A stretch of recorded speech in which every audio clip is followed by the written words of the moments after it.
अस्सलाम वालेकुम दोस्तों। एनालिसिस के साथ अहमद नजीब सती आपकी खिदमत में हाजिर है। बात करूंगा पाकिस्तान वर्सेस इंडिया का जो मैच हुआ 14 तारीख यानी कल। अच्छा, सबसे पहले आगाज़ में फ़ैन बेसिस आप सबसे इब्तदाई माजरत सर, ये एनालिसिस करने लगा हूँ बिल्कुल जेन्युइन फैक्ट्स पे, तो अगर आपको इनमें कोई बात बुरी लग जाए तो इब्तदाई आपसे माजरत। देखिए दोस्तों, पाकिस्तान की जो टीम इंडिया के खिलाफ खेली, इसमें स्टेप बाय स्टेप चलते हैं। सबसे पहली बात, सबको पिछले 2 माह से पता है अफगानिस्तान की सीरीज से लेकर अब तक, स्पेशली जो आपने एशिया कप खेला, कि आपका स्पिन अटैक बहुत ज़्यादा कमज़ोर है। ठीक है, आपको पता है कि आपके जो ऑलराउंड स्पिनर्स हैं ना, वो बैटिंग में कंसिस्टेंसी के साथ परफॉर्म कर रहे हैं, ना बॉलिंग में।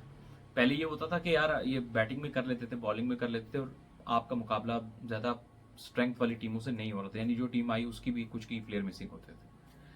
ये सब पता होने के बावजूद वर्ल्ड कप का आगाज हो जाता है, उसमें भी आपको नजर आ जाता है साफ कि आपके जो स्पिन अटैक है वो आपके जो शादाब की फॉर्म नहीं है। नवाज भी स्टॉक बॉलर है, यानी वो थोड़ा बस इकोनॉमी कभी बचाने की कोशिश करता है वो भी, लेकिन वो विकेट टेकिंग ऑप्शन नहीं है। सब मतलब बच्चे को भी पता था कि उसामा मीर को खेलना चाहिए, यानी एक लेफ्ट आर्म स्पिनर। ये देखिए कॉम्बिनेशन क्या बनता है, 2 लेग स्पिनर आप नहीं खिला सकते। एक लेफ्ट आर्म स्पिनर जो आपके अभी 15 के स्क्वाड है, एक राइट आर्म लेग स्पिनर यानी उसामा मीर, और फिर इफ्तिखार जो आपके पार्ट टाइम ऑप्शन में, या आप किसी और को कराना चाहें बीच में, सऊद शकील हो गया जो बॉलिंग कर लेते हैं। अच्छा, इस सब पता होने के बावजूद आपने भारत जैसी टीम जो कि स्पिनर के बड़े एक्सपर्ट हैं, आपने रेलू कट्टा टाइप स्पिन अटैक फिर से खिलाया सब जानने के बावजूद। इसमें आपने नवाज शादाब दोनों को खिलाया, उसामा मीर बाहरी रहा जो कि बहुत ही अच्छा लेग स्पिनर है। इसमें जो भी शामिल है, सबसे पहले कप्तान, उसके बाद बाबर आजम, उसके बाद हेड कोच और एनालिस्ट, जो भी जिसकी भी ये फाइनल डिसीजन था। नेमली मैं 2 लोगों का नाम लूंगा जो कि मेन जिम्मेदार होते हैं टीम बनाने में, कप्तान और हेड कोच। ये सबसे पहले तो कड़ी तनकीद के ये मुतहम्मिल हैं, यानी इन पे बहुत शदीद तनकीद होनी चाहिए पहले इसी बात में, मैच के आगाज होने से पहले, जो आपने प्लेइंग 11 मैदान में उतारी। दूसरी बात यह है कि पिच और कंडीशंस कप्तान हेड कोच इनके सामने थी, इनको पता था कि किस तरह का पिच है, इन्होंने देख लिया हुआ था। उसके बावजूद टीम सिलेक्शन से लेके और प्लेइंग स्ट्रैटेजी तक सब में इंतहाई डिफेंसिव, बहुत ही ज्यादा डिफेंसिव आपने अप्रोच थी। जब पाकिस्तानी टीम टॉस हार के पहले बैटिंग करती है, तो आप यहां से अंदाजा लगाएं कि देखिए ना कि आप खेल रहे थे, वेट कर रहे थे, वेट एंड वॉच करके खेल रहे थे। यानी शुरू में पहले 1-2 ओवर्स में उन्होंने आपको आगे कराई, आपने बाउंड्रीज 2-3-4 लगा ली, उसके बाद वो गुड लेंथ, हार्ड लेंथ पे आगे स्टंप्स के अंदर आ गए, उन्होंने कहा रन्स नहीं देने, और आपने भी कहा कि जब तक ब्लूज बॉल नहीं आएगी हम कोई शॉट नहीं खेलेंगे। सर ये वहां होता है जो थोड़ी मुश्किल पिच होती है, बैटिंग पिच, जहां पे ना स्विंग था ना बाउंस था एक्स्ट्रा। ठीक है, और पहले 25-30 ओवर तक जो कंडीशंस थी वो बहुत ही आइडियल थी बैटिंग के लिए। आपने जो है जिस तरह की बैटिंग की, ये पिच होती है उधेड़ देने वाली पिच, यानी जिसमें कुछ है नहीं, तो आपने शुरू से बैट बॉल का वेट नहीं करना, बॉल को उधेड़ के रखना है, यानी आपने मारते रहना है। आपको पता है इसमें कैसे आप आउट होंगे, अगर इस पिच पे भी आपको आउट होने का डर है फिर आप क्रिकेट छोड़ दें। ठीक हो गया। अच्छा, आप वेट एंड वॉच वाली क्रिकेट डिफेंसिव खेलते रहे, बस पिक एंड चूज करके मारेंगे, बॉल बुरा मिल गया तो मारेंगे। इसी चक्कर में आपकी जो ओपनर्स हैं वो आगाज मिलने के बावजूद भी उसको बड़े स्टार्ट में कन्वर्ट नहीं कर सके। अब्दुल्ला भी आउट हो गया, इमाम भी आउट हो गया, और मैं समझता हूं कि बहुत ही अनलकी है जो इस पिच पे बड़ा स्कोर ना करे। फिर बाबर और रिजवान आते हैं। ठीक हो गया, बाबर और रिजवान बाबर ने आके शुरू में स्टार्ट लिया, थोड़ा ठीक खेल रहा था, रिजवान टाइम ले रहा था, लेकिन जब इन्होंने थोड़े ओवर खेल लिए थे, ये पिच ऐसा था कि फिर आपने मारना है, आपने बॉलर को सेटल नहीं होने देना। जब आप बॉलर को अटैक नहीं करेंगे ना, दुनिया का कोई भी अच्छा स्पिनर हो वो आपको खेलने नहीं देगा। तो ये बिल्कुल विकेट में घुस के टुक टुक टुक टुक टुक टुक 4-5 का रन रेट लेके, अरे भाई इस फट्टा विकेट पे, इस तरह के विकेट पे 4-5 का रन रेट आप लेकर चल रहे हो तो वो बहुत ही कम है। दोनों बैट्समैन का स्ट्राइक रेट जो है वो एटलीस्ट 100+ हो जाना चाहिए था मिडिल ओवर्स में, लेकिन ऐसा नहीं हुआ सर। ये पहले ठीक भी खेल रहे थे, जब ये 150 पे बाबर आजम की विकेट गिरी है, उसके आखिर के जो 5-8 ओवर्स हैं, इन्होंने बिल्कुल ही, दोनों ने, रिजवान और बाबर ने ठक्का लगा लिया। And Babar and Rizwan are the responsible इस कोलैप्स के पीछे। अब ये बड़ी टेक्निकल बात है, ये बहुत आपको अजीब लगेगी, ये टेक्निकल बात है। आम जो लोग होते हैं ना, जो फैंस होंगे, आम लोग होंगे, वो स्कोर कार्ड पढ़ के तज्जिया करेंगे, देखें जी वो तो खेल रहे थे, दोनों ने ऑलमोस्ट 50 कर लिए थे, उसके बाद लाइन लगी है। ये होता है लेमैन का कमेंट। जो आप इन डेप्थ जाके चीजों को जब नोट करते हैं, तो आपने डॉट बॉल खेलना शुरू कर दिए थे, उस डॉट बॉल का प्रेशर आया। उस डॉट बॉल जब आपने बहुत ज्यादा खेलने शुरू कर दिए एक बहुत ही अच्छी बैटिंग विकेट पे, तो बॉलर आप पे हावी हो गए, प्रेशर आया, उसमें आप कुछ कोशिश में बाबर भी गए और रिजवान भी गए, और वो रिजवान को उसने बहुत आउट क्लास किया अपनी स्लो वैरायटी से, उसका हाथ ही नहीं चेक कर सके, और फिर आपका कोलैप्स हुआ। ये कोलैप्स ऐसा ही है जैसे आपको याद होगा ऑस्ट्रेलिया के जब हमारे मुल्क आई थी पिछले साल 2022 में, तो पहले वनडे में ना ये बाबर और इमाम ने बिल्कुल ही ऐसी इनिंग्स पार्टनरशिप लगाई थी। यानी रन रेट जो चाहिए था, उस रन तो बना रहे थे लेकिन उससे पीछे पीछे पीछे पीछे वो चेस था खैर। और जब ये दोनों आउट हुए तो उस वक्त पिच में स्पिन था, मुश्किल हो गई थी नए आने वाले बैट्समैन के लिए, और ये दोनों आउट हुए तो कोलैप्स हो गया। लोग कहते हो देखो ना ये दोनों अच्छा खेल रहे थे, पीछे कोलैप्स हो गया। टेक्निकल बात नहीं कर रहे थे कि इन दोनों की वजह से कोलैप्स हुआ, ये हालात ऐसे छोड़ के गए थे कि नए आने वाले के लिए मुश्किल था। इस मैच में भी जब 25 ओवर तक बहुत अच्छी बैटिंग विकेट थी, उसके बाद आहिस्ता आहिस्ता बॉल सॉफ्ट होता गया। जब बॉल सॉफ्ट हुआ तो उस वक्त तक स्पिनर को मजीद ग्रिप अच्छी मिलने लगी सॉफ्ट होने की वजह से बॉल, और पिच में मार्क्स पड़ गए थे, पैचेस पड़ गए थे, जिसकी वजह से गेंद थोड़ा बेहतर ग्रिप होने लगा पिच से भी। और फिर 30 ओवर के बाद रिवर्स स्विंग होने लगा। तो जो पहले बैटिंग करे उसके मुकाबले में जब 30 ओवर के बाद जो बैटिंग करने आया उसके लिए बहुत मुश्किल थी, क्योंकि गेंद रिवर्स हो रहा था। इफ्तिखार जो रन लकी रहा ना, वो स्वीप मारा ग्लव से लग के आगे, उस पर तो मैं कोई कमेंट नहीं करता। जो शादाब को गेंद पड़ा था वो एक आपके लिए काफी था कि वो कितना आउटस्टैंडिंग बॉल था। फिर यहां यानी बाबर और रिजवान मेन कल्प्रेट हैं इस कोलैप्स के पीछे। और सबसे बड़ी जो क्रिमिनल हरकत होती है ना, एक प्लेयर जब सेट हो जाए इस तरह की पिच के ऊपर और सेट होने के बाद अपनी विकेट थ्रो करके आए, तो वो एक ये मेन जो कल्प्रेट्स होते हैं। और यही काम दोनों ने, बाबर में और रिजवान ने किया इस मैच के अंदर। नए बैट्समैन के लिए तो मुश्किल हो गई थी उस वक्त, गेंद रिवर्स होना शुरू हो गया था, जो मैं आपको नुक्ते आपके सामने रखे हैं।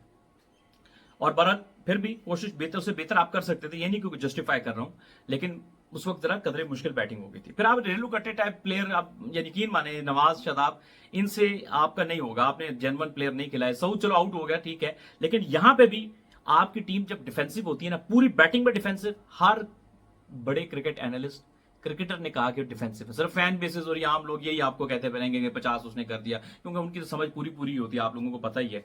लेकिन बहरहाल जो प्रॉपर क्रिकेट को समझते हैं उन्होंने बताया कि ये डिफेंसिव थे। जैसे हार्दिक पांड्या ने भी कहा कि ये चांस ही नहीं ले रहे थे, तो ये तो बॉलर का फायदा होता है।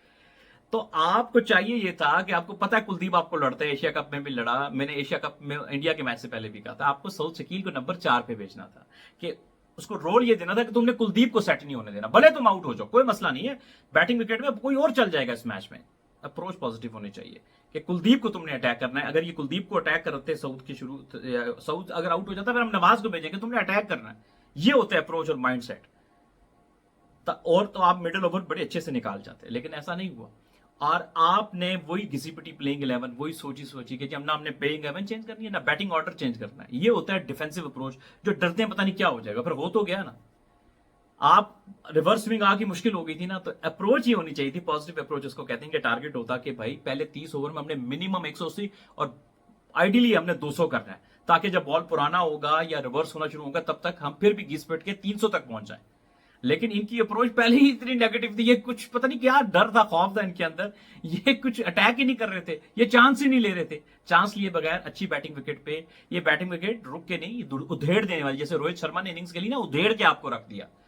तो ये आपका कप्तान बहुत ही डिफेंसिव, आपका कप्तान डरा हुआ और कोई चांस नहीं ले रहा, और स्पेशली दोनों का जब एक एक एलबी वाली अपील हुई उसके बाद तो बिल्कुल ही बकरी बन गए दोनों। तो बॉलिंग में तो आप इतने ही हैं, आप शाइन की फॉर्म नहीं लगी हुई, हारिस पागलों की तरह बॉल कर रहा है, उसका हारिस का होता है कोई दिन आएगा तो बहुत अच्छी बॉल करेगा, नहीं तो फिर मार ही खाता जाएगा। हसन अली को आइडियल बॉलर नहीं, मैंने पहले भी तनकीद की थी, मैं अब भी अपनी बात पे कायम हूं, हसन अली को आइडियल बॉलर नहीं है। ये बस आपने अन्नू में काना राजा पकड़ा है, क्योंकि वो थोड़ा मेच्योर बॉलर है, सीनियर बॉलर है, उसको सिर्फ ये पता है कि मेरी लेंथ क्या है, ये उसको पता है। लेकिन वो को बहुत ज्यादा अच्छी टीमों के खिलाफ पेनिट्रेट नहीं कर सकेगा, क्योंकि उसके पास वो स्पीड नहीं है। स्पीड के बगैर भैया नहीं होता ऐसे। तो वो सिर्फ मच्योर है, उसको पता है उसकी लाइन लेंथ कैसी है। होता क्या है, कप्तान क्यों हमारे हल्के हैं, क्योंकि जो अच्छी टीमों के अच्छे अच्छे कप्तान होते हैं ना, उनको पता होता है कि अगर बॉलर फारिग है, उसको पता नहीं है मेंटली तौर पे, तो कप्तान उससे बॉलिंग करवाता है। ये बड़ा अहम नुकता है। कप्तान उसको बताता है कि भाई तुमने बस इस लेंथ पे बॉल करनी है, ये मैं तुम्हें फील्ड लेके दे रहा हूं। कप्तान खुद उसको खुद नहीं पता होता, उसको खुद नहीं पता कप्तान को, वो बस देख रहा होता है इधर चौका हो रहा है, कभी यूं कर लेता है, देख लेता है, कभी कर रहता है, लेकिन चूंकि उसको खुद नहीं पता तो वो क्या बॉलर को गाइड करेगा। तो सर ये चीजें छोटी छोटी बारीकियां एक्सपोज होती हैं, आपको नोट करने वाली होती हैं। और फिर माशाल्लाह कप्तान, बॉलर तो फारिग है, कप्तान को भी नहीं पता कि रोहित शर्मा दुनिया का बेस्ट पुल करने वाला बैट्समैन उसको पुल करवाई जा रहे हैं, आओ भाई मारो, और वो इस चेस्ट राइट में सबसे इजी। ये तो रोहित शर्मा तो आंखें बंद करके भी ऐसे नींद में छक्के मारते इस तरह के बॉल के ऊपर करवाई जा रहे हैं। वही एवरेज स्पिनर क्या कर लिया आपके स्पिनर्स ने, वो बड़े मजे से इंडिया ने ये मैच जीता। एक और शर्मिंदगी बात यह है कि आप राइट प्लेइंग 11 के लाते, राइट स्ट्रेटेजी आपकी होती, आप जान मारते, आप लड़ते, पॉजिटिव अप्रोच होती, हार जाते कोई मसला नहीं, हार जीत खेल का हिस्सा होती है। लेकिन आप इतनी डिफेंसिव टीम सिलेक्शन से लेके, स्ट्रेटेजी से लेके, बॉडी लैंग्वेज से लेके हर चीज, कि आप तो ऐसा आए कि आप मैच से पहले ही मैच हार चुके थे। आपकी ये बॉडी लैंग्वेज थी, इस बॉडी लैंग्वेज के साथ आप नहीं जीत सकते। और जो पाकिस्तान के जो एनालिस्ट हैं शोएब मलिक, मोइन खान साहब ने कहा ना कि इंटेंट का मसला, उस पर जी फैन बेसिस ट्रिगर कर रही है। सर आप वो प्लेयर हैं, उनको पता है इंटेंट किसे कहते हैं। जो अच्छा एनालिस्ट होगा, जो राइट एनालिसिस करेगा, वो कभी आपको खुश करने के लिए एनालिसिस नहीं करेगा, वो टू द पॉइंट एनालिसिस करेगा। इंटेंट का तो साफ फर्क है, सबको अंधों को भी नजर आ रहा है। तो और शोएब मलिक ने, अगर आपको टाइम मिले तो कल ए स्पोर्ट्स पर आप शोएब मलिक साहब का एनालिसिस सुने, स्पिन के ऊपर कैसे स्पिन को खेलते हैं। इनको यार स्पिन खेलनी नहीं आती, और कुछ जो बेहतर खेलते हैं उनको पीछे से कुछ स्ट्रैटेजी ऐसी थी, इतनी डिफेंसिव कि उन्होंने अपनी जो खेलना आता था उस पर भी वो बिल्कुल उससे भी पीछे चले गए।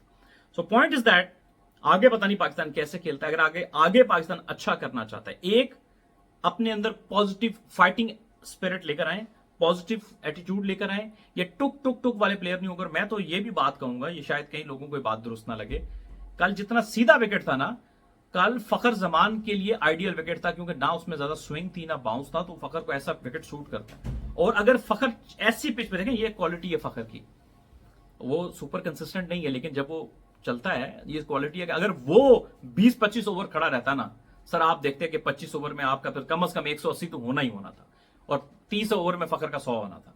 ठीक है ना, वो खड़ा, ये उसकी क्वालिटी है। बाकी ओपनर ये आपके इस जोगे हैं ही नहीं, ठीक है, ये जोगे है ही नहीं, ये बस अपनी एक लिमिटेशंस पे खेलने वाले ओपनर है।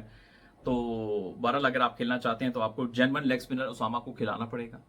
पहले तो टीम सिलेक्शन ही गलत थी ना, आपने इंजमामुल हक साहब का कसूर है कि उन्होंने शान मसूद को बाहर किया, एक बड़ा अच्छा एग्रेसिव इंटेंट वाला ओपनर उन्होंने बाहर किया। इंजमामुल हक की तो सिलेक्शन ही शुरू से कॉन्ट्रोवर्शियल रही है, तो उन्होंने किया बेड़ा गर्क किया, फिर उन्होंने अबरार को 15 में ना रख के एक और बेड़ा गर्क किया। लेकिन चलो, जो उसामा मीर एक जेन्युइन लेग स्पिनर था, उसको भी नहीं खिला रहे, तो आपको उसामा को खिलाना पड़ेगा। आपके कप्तान को कुछ समझाना, इसके दिमाग में डालें, बॉलिंग कैसे करवाते हैं, किस टीम के खिलाफ क्या बॉलिंग करानी है, इसको थोड़ी मेंटली चार्ज करें भाई अपने कप्तान को। सबसे जो इंपॉर्टेंट कप्तानी जज होती है वो ऑन द फील्ड होती है, सबसे जो मुश्किल होती है।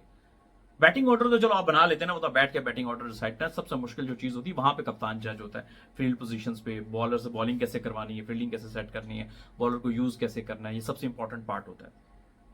इस सब में अब तक फेल हुए। इंडिया के खिलाफ मैच में तो मैं आपको 0 नंबर दूंगा, आप सबको 0 नंबर। ठीक है, वो मैं देख रहा था लोग सेलिब्रेट करें, मेरे कप्तान ने 50 कर लिया, रिजवान ने 49 कर लिया, फलाने ने कर लिया। वो इतनी बैटिंग विकेट पे भी ना करते तो फिर तुम किस पाए के प्लेयर हो? यहां तो हाफ डिसेंट प्लेयर भी 50 कर जाए आंखें बंद करके, जिस तरह की बैटिंग कंडीशन थी स्टार्ट में, in the mid, still the mid of the innings. तो बहरहाल अपने स्टैंडर्ड को ऊपर करें सर, क्रिकेट को देखने का नजरिया बदलें, अपनी अपनी फैन बेसिस से बाहर निकले सर। क्रिकेट एक प्लेयर नहीं होता, क्रिकेट 11 प्लेयर होते हैं प्रॉपर को। अगर अच्छे क्रिकेट एनालिस्ट बनना चाहते हैं तो प्लीज मेरी आप सबसे रिक्वेस्ट है, मैं माजरत अगर आपको मेरी को बात बुरी लगी, लेकिन ये जेन्युइन एनालिसिस होते हैं, स्ट्रेट एनालिसिस, जो कि फैन बेसिस को खुश करने के लिए नहीं है। तो प्लीज पाकिस्तान क्रिकेट के फैन बने, प्लेयर्स के फैन ना बने। और जो जायज तनकीद है ना, ये बड़ा इंपॉर्टेंट बात है, हमेशा जायज तनकीद करनी चाहिए। ये प्लेयर की बेहतरी के लिए होती है, टीम की बेहतरी के लिए होती है। तो जो लोग हारने के बावजूद, बुरा करने के बावजूद भी कहते हैं ना कि हमें तुमसे प्यार है, ये हमारी टीम है, हम आपको सपोर्ट करेंगे, तो हमने आप ही को सपोर्ट करना है, हम कोई वेस्ट इंडीज को सपोर्ट करेंगे? लेकिन बात ये होती है कि जो लोग हारने के बावजूद, बुरा करने के बावजूद भी ये नारे लगाते हैं, वो अपने नंबर बना रहे होते हैं, वो टीम के दुश्मन होते हैं, क्योंकि वो टीम को बेहतर नहीं होने देना चाह रहे होते और अपने आप को अच्छा अच्छा खिलवाने। यार ये हमेशा ही अच्छी बात करता है भाई, बुरा करने में कौन अच्छा कहता है? और बुरा करने में अच्छा कहोगे तो ये तो टीम के साथ दुश्मनी है भाई। तो ये अपना एटीट्यूड चेंज करें। आई होप पाकिस्तान आगे आने वाले मैचेस में अच्छा करेगा। मुझे अहमद नजीब कहते हैं। अगर आपको एनालिसिस अच्छे लगे हैं तो जरूर कमेंट, लाइक करें और शेयर करें। Thank you.